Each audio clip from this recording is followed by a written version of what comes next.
Hotels के CFO Nitin Khanna साहब आपको आपकी स्क्रीन पर नजर आएंगे। नितिन जी, स्वागत है आपका भी। Ashish numbers ji, please doctor, numbers please screen पर रखिएगा डॉक्टर साहब। एक अच्छा डिसेंट Q3 परफॉर्मेंस, रेवेन्यूज में 22.5% का साल दर साल उछाल शैले होटल्स का। पर क्योंकि लार्जली रेवेन्यूज इसके हॉस्पिटैलिटी सेगमेंट से आते हैं तो पहले उसकी बात कर लेते हैं। सर, उसके रेवेन्यूज हॉस्पिटैलिटी के साल दर साल 16.5% का जंप।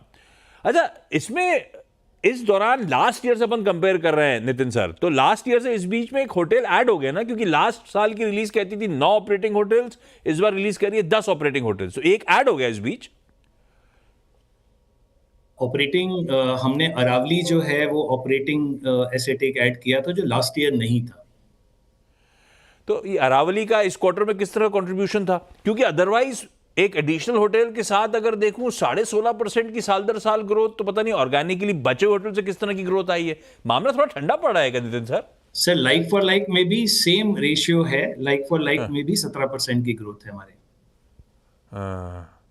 अच्छा, ऐसा तो कुछ नहीं है ना, क्योंकि आमतौर पे हम लोगों ने देखा नहीं है ऐसा। होटल्स का धंधा पिकअप होता था जब क्रंच आता था सप्लाई का, फिर एकदम से सप्लाई ओवर होती थी, सारी तस्वीर बदल जाती थी, फिर मामला ठंडा पड़ा था, साइकिल टर्न हो जाती थी। ये लंबी चल रही है साइकिल, इसलिए बहुत पैनी नजर रहती है कि ऐसा तो नहीं मामला ठंडा पड़ रहा है। Demand environment, traction, confidence outlook को लेकर नितिन सर कोई ढीला तो नहीं पड़ा है ना? देखिए, अगर आप इस क्वार्टर की अगर स्टोरी देखें तो एडीआर हमारे 17% से ग्रो किए हैं, जो हमारा एडीआर है, और वो अभी 30,000 तक पहुंच गया है। रेवपार हमारा 9,000 तक पहुंच गया है, और मार्जिन परसेंटेज भी कंटिन्यूअस ग्रोथ पे है। ये एक पार्ट हो गया जो बिजनेस है। आप एक चीज सोचिए कि अक्टूबर हमारा थोड़ा स्लो था बिकॉज दिवाली थी उस टाइम में, बट बिजनेस बाकी 2 महीने में काफी पिकअप किया है। अब आपके दूसरे क्वेश्चन पे चलते हैं कि आउटलुक कैसा लग रहा है। देखिए, 3 चीजें हैं। एक तो आप जीडीपी अपना ग्रोथ पर है, इंडिया स्टोरी अभी भी बहुत स्ट्रांग है। डिमांड अभी भी सप्लाई को आउटपेस कर रही है। और तीसरी चीज ये है कि इंफ्रास्ट्रक्चर का जो डेवलपमेंट आ रहा है, आप देखिए अभी जो नया न्यू मुंबई का जो एयरपोर्ट आने वाला है, वो भी हमको एक्स्ट्रा एयरलाइन फुटफॉल्स हमारे होटल्स में देगा। तो ओवरऑल पिक्चर जो है वो काफी स्ट्रांग है, और ये सिर्फ मोमेंटरी आउटबर्स्ट नहीं था। पिक्चर स्ट्रांग है भाई साहब।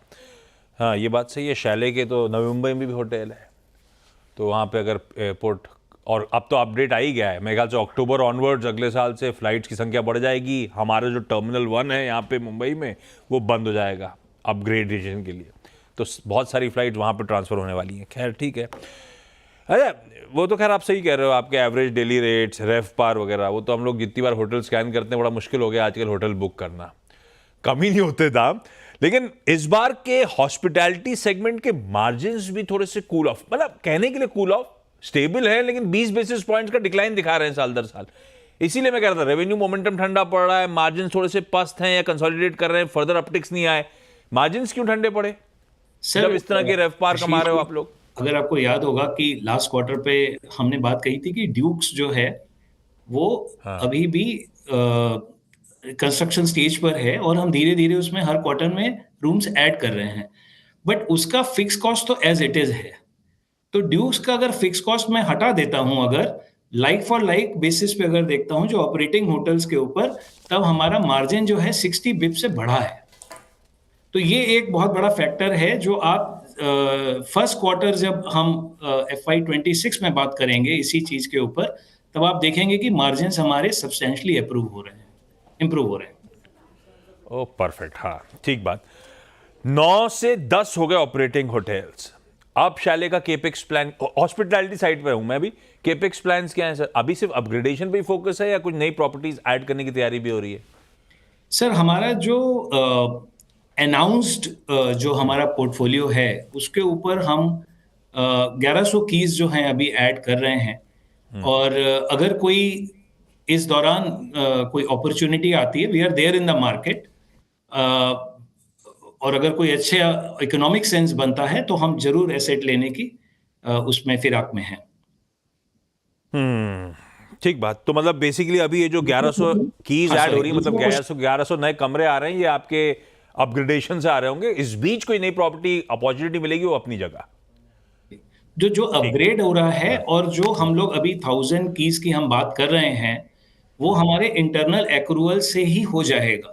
We will be able to meet those numbers, capex numbers with internal accruals. और दूसरा क्या है कि आज के दिन में हमारा नेट डेट अगर आप देखेंगे तो 1580 के आसपास है, जो हम सोच रहे हैं कि आफ्टर अगर पीक भी करता है तो ये 1900 करोड़ के आसपास पीक करेगा।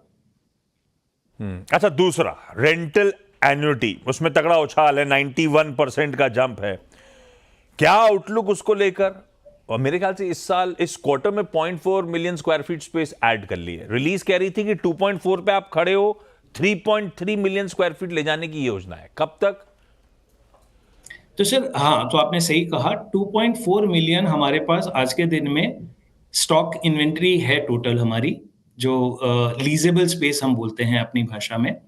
उसके अंदर इस क्वार्टर के अंदर 4 लाख स्क्वायर फीट हमने ऐड किया है। इसको ऐड करने के बाद हमारी टोटल ऑक्यूपेंसी परसेंटेज जो है वो 68% के आसपास है पूरे पोर्टफोलियो पे।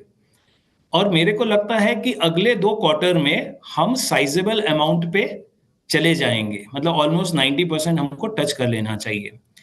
अ, अगर पैसे के उसके अंदर और रेवेन्यू की लाइन में अगर मैं बोलूं तो दिसंबर एग्जिट जो है वो मेरा 20 करोड़ प्रति माह के हिसाब से चल रहा है, हमारा रन रेट जो हम बोलते हैं।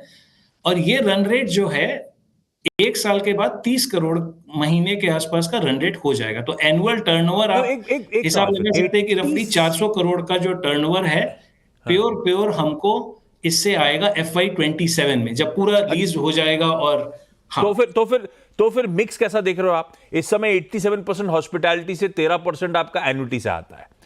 कोई टारगेटेड मिक्स लेके चल रहे हो कि एन्युटी का कंपोनेंट बढ़ा के यहां पे रखना है अपने को? ऐसा कुछ सोच के चल रहे हैं अपन लोग?